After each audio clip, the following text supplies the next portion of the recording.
Hello and welcome to this tutorial on how to add a link to your Instagram story. Adding a link to your story is a great way to drive traffic to your website or other online content. In this video, we'll walk you through the steps to add a link sticker to your Instagram story. First, open the Instagram app on your smartphone and go to the Stories tab. This is located on the top left corner of your home screen. Once you're in the Stories tab, you can capture or upload content to your story as you normally would. Next, tap on the sticker icon at the top of your screen. This is the square smiley face icon located on the top right corner of your screen. From there, scroll down until you find the link sticker and tap on it to add it to your story. Now it's time to add your link. Tap on the link sticker and add or paste your website link to the sticker.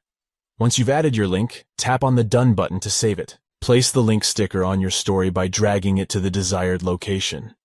You can adjust the size and position of the sticker by pinching and dragging your fingers on the screen.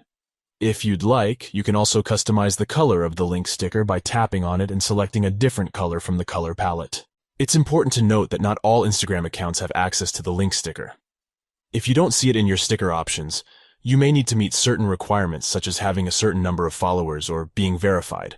By adding a link to your Instagram story, you can drive traffic to your website or other online content and engage with your audience in a more meaningful way. We hope you found this tutorial helpful. If you did, please give it a thumbs up and don't forget to subscribe to our channel for more helpful tips and tutorials. Thanks for watching.